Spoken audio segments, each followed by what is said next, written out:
আমি এখন দাঁড়িয়ে আছি গোপালগঞ্জ প্রাণকেন্দ্র পৌর পার্ক এলাকায়, যেখানে গতকাল জাতীয় নাগরিক পার্টির সমাবেশ অনুষ্ঠিত হয়েছে। এই সমাবেশকে কেন্দ্র করে কিন্তু গত কয়েকদিন ধরে উত্তেজনা বিরাজ করছিল গোপালগঞ্জে, এবং এই সংঘর্ষকে কেন্দ্র করে কিন্তু গতকাল দিনভর আওয়ামী ও ছাত্রলীগ নেতাকর্মীদের সাথে এনসিপি ও পুলিশের কিন্তু ব্যাপক সংঘর্ষ হয়েছে। এবং এই সংঘর্ষ চলাকালে কিন্তু এনসিপির যে সভাস্থল ছিল, সেই সভাস্থলে কিন্তু তারা ভাঙচুর করে এবং আগুন ধরিয়ে দেয়। এবং এই সংঘর্ষ কিন্তু পুরো শহর জুড়ে ছড়িয়ে পড়ে এবং বিভিন্ন মোড়ে মোড়ে এই সংঘর্ষ কিন্তু চলতে থাকে পুলিশের সাথে। পুলিশকে উদ্দেশ্য করে কিন্তু যারা ছাত্রলীগ আওয়ামী লীগের যারা নেতাকর্মীরা ছিল, তারা কিন্তু ইট পাটকেল নিক্ষেপ করে এবং পরিস্থিতি নিয়ন্ত্রণে কিন্তু পুলিশ টিয়ার শেল এবং ফাঁকা গুলি বর্ষণ করে। তবে পুলিশ কিন্তু আসলে পরিস্থিতি নিয়ন্ত্রণে যখন নিতে পারেনি, তখন কিন্তু সেনাবাহিনী এবং র্যাব সদস্যরা কিন্তু এই সংঘর্ষে যোগ দেয় এবং এই ব্যাপক অভিযান সংঘর্ষে নিয়ন্ত্রণে আনে। আর এই সংঘর্ষে কিন্তু এখন পর্যন্ত যে 4 জন নিহত হয়েছে, এবং এই 4 জনের বাড়ি গোপালগঞ্জ সদর এবং কোটালীপাড়া উপজেলায়। আরেকটি বিষয় হচ্ছে যে এই সংঘর্ষ থামাতে এবং পরিস্থিতি নিয়ন্ত্রণে আনতে কিন্তু প্রথমে প্রশাসন 144 ধরে এবং পরে কিন্তু 22 ঘন্টার কারফিউ জারি করে। তবে এই কারফিউ জারির পরেও কিন্তু সন্ধ্যা পর্যন্ত এই থেমে থেমে সংঘর্ষ চলতে থাকে এবং সন্ধ্যা 7:30টার দিকে কিন্তু পরিস্থিতি পুরোপুরি নিয়ন্ত্রণে নেয়। এবং এই সংঘর্ষ চলাকালে কিন্তু শহরবাসী কিন্তু পুরো আতঙ্কে ছিল। আসলে কখন কোথায় কি ঘটছে তারা কিন্তু আসলে বিষয়টি সেভাবে জানতে না পারার কারণে তাদের আতঙ্ক ছিল, এবং দোকানপাট কিন্তু পুরোপুরি বন্ধ ছিল।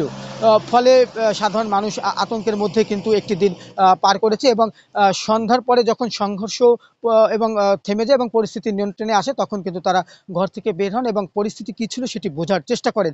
তবে আজ সকাল থেকেও কিন্তু থমথমে অবস্থা বিরাজ করছে। কোথাও কোনো সংঘর্ষ বা সংঘর্ষের খবর না পেলেও পরিস্থিতি কিন্তু পুরোপুরি থমথমে বিরাজ করছে। যারা সকালে কিন্তু অল্প সংখ্যক মানুষ কিন্তু বাইরে বের হয়েছেন, বিশেষ করে যারা দিনমজুর, তারা কিন্তু এই কারফিউ উপেক্ষা করে কিন্তু শহরে বের হয়েছেন। আরেকটি বিষয় হচ্ছে যে এই সংঘর্ষের ঘটনায় এখন পর্যন্ত কোনো মামলা দায়ের হয়নি, বা এখন পর্যন্ত কতজন গ্রেপ্তার হয়েছে সেটি কিন্তু আমরা আসলে জানতে পারিনি, যেহেতু পুলিশের সাথে আমরা বারবার যোগাযোগ করা হলেও পুলিশ কিন্তু আমাদের কোনো তথ্য জানায়নি বা আমাদের সাথে এখন পর্যন্ত কিন্তু কথা বলেনি। ফলে যে এই ঘটনায় কতজন গ্রেপ্তার হয়েছে বা কোনো মামলা হয়েছে কিনা এটি আমরা জানতে পারিনি। তবে কতজন গ্রেপ্তার হয়েছে এবং মামলা হয়েছে কিনা এটি আমরা পুলিশের সাথে যোগাযোগ করে যদি কোনো ধরনের তথ্য পাই সেটি আমরা দর্শকদের জানিয়ে দেব। আর আরেকটি বিষয় হচ্ছে যে এই ঘটনাকে কেন্দ্র করে কিন্তু সাধারণ মানুষ সেটিও নয়, কিন্তু গণমাধ্যম কর্মীরা কিন্তু এক প্রকার আতঙ্কে ছিল, কারণ এই হামলার ঘটনায় এক গণমাধ্যম কর্মী গুলিবিদ্ধ সহ অন্তত 3 জন গণমাধ্যম কর্মী কিন্তু আহত হয়েছেন।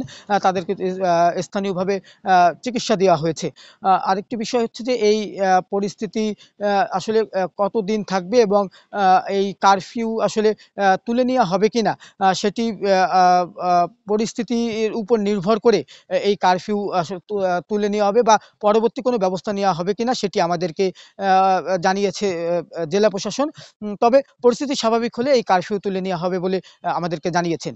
এই ছিল আমার কাছে গোপালগঞ্জের পরিস্থিতির সবশেষ খবর।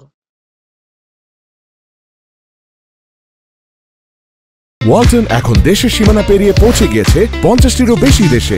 ওয়ালটন, ঘরে ঘরে বিশ্বজুড়ে।